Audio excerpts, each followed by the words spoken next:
नमस्कार, मैं हूं नेहा बेनीवाल और आप देख रहे हैं हलचल इंडिया। बेबाक खबर, तेज असर। आइए शुरू करते हैं आज की खबरें। मुजफ्फरनगर की जानसठ कोतवाली पुलिस और बदमाशों के बीच मुठभेड़ हो गई, जिसमें एक इनामी बदमाश पुलिस की गोली लगने से घायल हो गया, जबकि उसका एक साथी भागने में कामयाब रहा।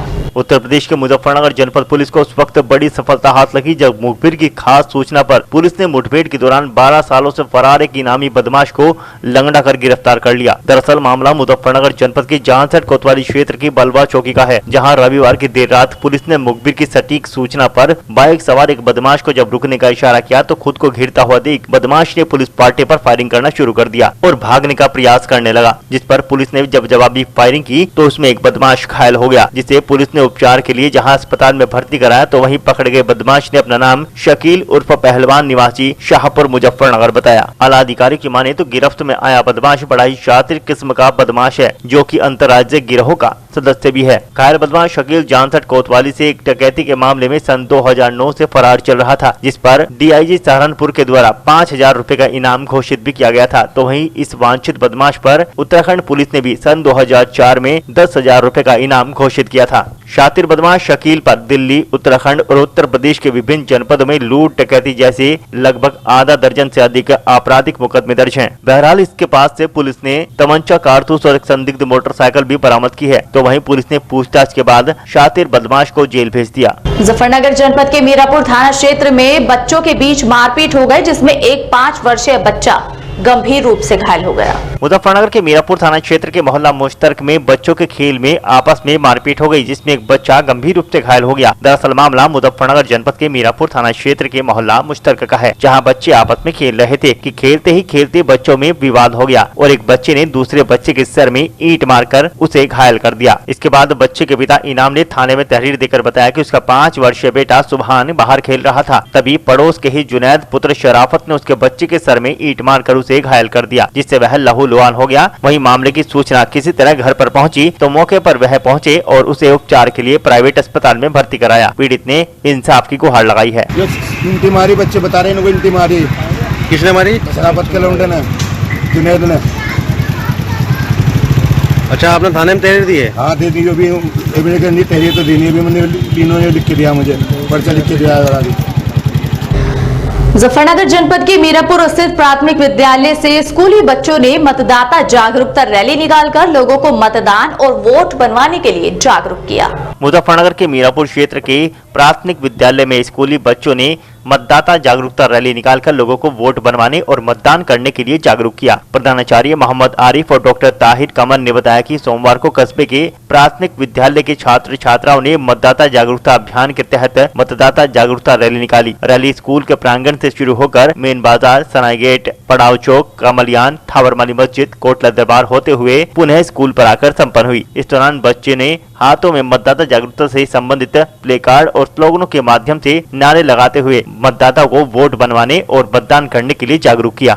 आज प्राथमिक विद्यालय आम नंबर 1 मीरापुर में चुनाव पाठशाला का आयोजन किया गया और साथ ही साथ मतदाताओं को जागरूक करने के लिए एक रैली का आयोजन किया गया। रैली स्कूल प्रांगण से प्रारंभ होकर नगर के मुख्य मार्गों से होती हुई आप वापस विद्यालय पर आकर समाप्त हुई।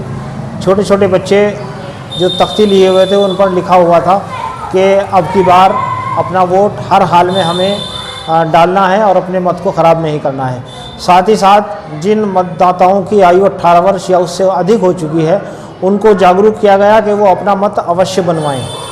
मुजफ्फरनगर के मीरापुर क्षेत्र के गांव सिकरेड़ा में भट्टा स्वामियों की बैठक का आयोजन किया गया। आगामी 30 अक्टूबर को केंद्रीय राज्य मंत्री डॉक्टर संजीव बालियान के मुजफ्फरनगर A to Z आवास पर धरने को सफल बनाने के लिए आंदोलन जन कल्याण के संयोजक प्रमोद कुमार ने जानसठ तहसील के गांव सिकरेड़ा में पूर्व प्रधान रणवीर के आवास पर बैठक का आयोजन कर संबोधित करते हुए कहा कि बंद कमरों में बैठकर व्यावहारिक नीति या कानून नहीं बन सकते। उन्होंने कहा कि राष्ट्रीय राजधानी क्षेत्र के नाम पर अनावश्यक कानूनों की मार से जनता त्रस्त है। लोकतंत्र में जनता की आवाज या सलाह सर्वोपरि होती है और अगर लोकतंत्र की जगह दफ्तरों में बैठा थोप तंत्र लेगा तो यह एक चिंता का विषय है। उन्होंने कहा कि क्या कमरों में बंद बैठे अधिकारी हमको बताएंगे कि वर्तमान में यदि 175 किलोमीटर में पहले एनसीआर क्षेत्र से प्रदूषण था तो क्या अब 100 किलोमीटर के बाहर का प्रदूषण खुद ही खत्म हो जाएगा। ये आगामी 30 तारीख में माननीय केंद्रीय राज्य मंत्री जी के आवास पर हमारा 10 बजे धरना है। आंदोलन जन कल्याण के संयोजक प्रमोद कुमार की हैसियत से मैं बात कर रहा हूँ। उसमें जो आज बैठक हुई है, किन किन मुद्दों को लेकर बातचीत की गई है? मुद्दे जो हैं, पहला तो ये है कि हम लोगों का जो एनजीटी को लेकर कानूनी प्रावधान है वो इस कदर हम पे उनका शिकंजा है कि हम 10 साल पुराना ट्रैक्टर नहीं चला सकते, 10 साल पुराना डीजल वाहन नहीं चला सकते, और कोई उद्योग अगर चलाना चाहते हैं उसमें बहुत सारे मतलब नियम कानून इतने हैं कि वो कारोबार करना हमारे लिए बिल्कुल एक गले की घंटी बना हुआ है। अच्छा, जिस तरह से आज बैठक की गई है और आप बता रहे कि आंदोलन है, तो उसमें कहाँ के लोग जो हैं, जो आपके साथी हैं, वो कहाँ के क्षेत्र के लोग शामिल होंगे? पूरा जनपद का जो है ना भट्टा समाज है, क्योंकि मैं ईट निर्माता कल्याण समिति का अध्यक्ष भी हूँ, किसान है, मजदूर है, सभी लोग प्रभावित हैं इससे और सभी लोग वहाँ पहुँचेंगे। इसमें सरकार से क्या मांग की जा रही है? मांग की जा रही है दोबारा परिसीमन की जो चर्चा इसमें राष्ट्रीय राजधानी को लेकर है, उसमें प्लानिंग बोर्ड की अभी बैठक हो चुकी है जो है, तो हम चाहते हैं परिसीमन में हमारा जिला उससे बाहर किया जाए। मुजफ्फरनगर जनपद के मीरापुर क्षेत्र की भूमा गंगा नहर पटरी पर दौड़ प्रतियोगिता का आयोजन किया गया। मुजफ्फरनगर जनपद के मीरापुर क्षेत्र के गांव भुम्मा गंग नहर पटरी पर दौड़ प्रतियोगिता का आयोजन किया गया। इस प्रतियोगिता का उद्घाटन पूर्व चेयरमैन नवीन सैनी, पूर्व प्रधान मानवेंद्र शर्मा ने फीता काटकर किया और संचालन अंकुर भाटी के द्वारा किया गया। सोमवार को दौड़ प्रतियोगिता के मौके पर पूर्व चेयरमैन नवीन सैनी व पूर्व प्रधान मानवेंद्र शर्मा ने कहा कि खेल प्रतियोगिताएं गांव से समाप्त होती जा रही हैं। गांव में कोई सरकारी संसाधन नहीं है। गांव में कहीं भी ऐसे खेल मैदान नहीं रह गए हैं जहां पर युवक प्रैक्टिस कर सकें। अपने संसाधनों से जो भी कुछ कर रहे हैं वह उस ही आगे बढ़ रहे हैं। मीरापुर के गांव भुम्मा गंग नहर पटरी पर हुई दौड़ प्रतियोगिता में कई जनपदों के युवकों ने हिस्सा लिया, जिसमें सहारनपुर, शामली, मुजफ्फरनगर, मेरठ आदि जिलों के युवक शामिल हुए। दौड़ प्रतियोगिता में 800 मीटर की दौड़ में प्रथम स्थान, दूसरा स्थान व तीसरा स्थान प्राप्त करने वाले विजेताओं को पुरस्कृत किया गया। आज ग्राम भुम्मा में बच्चों ने दौड़ का आयोजन किया और मुझे यहाँ मुख्य अतिथि के रूप में बुलाया। पहले बात तो मैं प्रधान जी का और यहाँ के लोगों का बहुत बहुत धन्यवाद करता हूँ कि उन्होंने मुझे यहाँ बुलाया और बच्चों ने जो है भाग दौड़ में हिस्सा लिया है। मेरी शुभकामनाएं बच्चों के लिए कि आज यहाँ ये दौड़ में भाग ले रहे, कल नेशनल लेवल पर दौड़े और हमारे इस गांव भुम्मा का नाम रोशन करे। मेरी शुभकामनाएं हैं। बहुत बहुत धन्यवाद।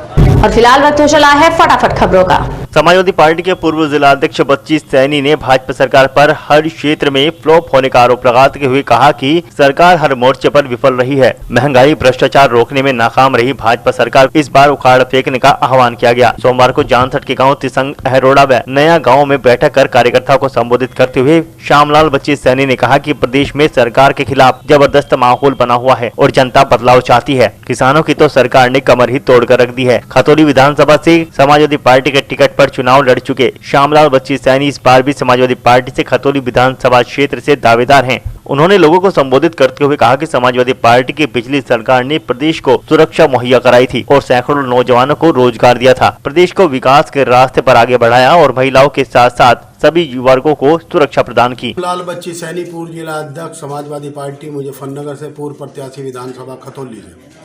आदरणीय राष्ट्रीय अध्यक्ष अखिलेश यादव जी 11 नवंबर को जनपद मुजफ्फरनगर की विधानसभा बुढ़ाना में आ रहे हैं। उनकी एक रैली है, उस रैली की तैयारी में हम क्षेत्र में गांव-गांव में जा रहे हैं ताकि लोग अधिक से अधिक जनसंख्या में वहां पर पहुंचे और समाजवादी पार्टी के राष्ट्रीय अध्यक्ष आदरणीय अखिलेश यादव जी के विचारों को सुने। और समाजवादी पार्टी में हम चाहते हैं कि सभी समाज के लोगों का समायोजन हो। जिस तरह समाजवादी पार्टी में सभी तरह के पाल, सैनी, कश्यप, नाई, तेली, धोबी, उपाध्याय, जोगी, ठाकुर, यादव, कुर्मी सभी और मुस्लिम सभी समाज के लोग इस समाजवादी पार्टी में पदाधिकारी लोग हैं और इसमें भागीदारी निभा रहे हैं। हम उम्मीद आशा करते हैं कि समाजवादी पार्टी की रैली एक बहुत बड़ी रैली होने जा रही है, जिसमें आदरणीय अखिलेश यादव जी के विचार सुनने के लिए समस्त समाज के लोग बुढ़ाना में पहुंचेंगे। लोगों का रुझान कैसा महसूस कर रहे हैं? जैसे हम गांव-गांव में जा रहे हैं कि सभी लोग मानते हैं कि भारतीय जनता पार्टी का अगर कोई विपक्ष है और उन्हें कोई हरा सकता है तो वो केवल समाजवादी पार्टी है, जिसके प्रति आदरणीय अखिलेश यादव जी के प्रति लोगों ने आस्था जताई, उनके काम पर, उनकी बात पर और उनके विकास पर। जिस तरह वे वादे करते हैं आदरणीय राष्ट्रीय अध्यक्ष अखिलेश यादव जी और अपनी कसौटी पर खरे उतरते हैं, वो जो भी वादा जनता से करते हैं उन्हें पूर्ण करने में अपना पूरा योगदान करते हैं और निभाने में पूरा सहजता दिखाते हैं। और उससे पूर्व में भी 2012 की जब सरकार आई थी, उन्होंने जो जनता से वादे किए थे उन वादे की कसौटी पर खरे।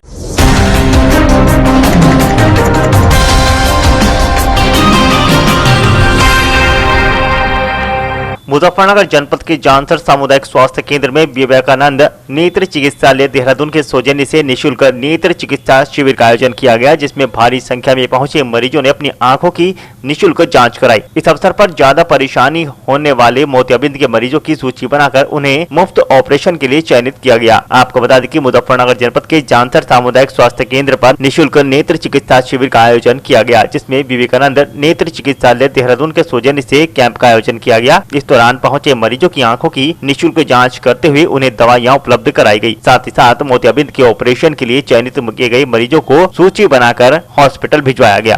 आंखों के मोतियाबिंद के ऑपरेशन होंगे, पेशेंट्स के जो सेलेक्ट करे जाएंगे उनके ऑपरेशन होंगे निःशुल्क।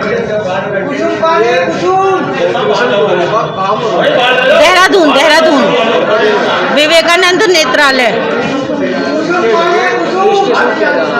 हाँ जी सभी पूरे ब्लॉक के।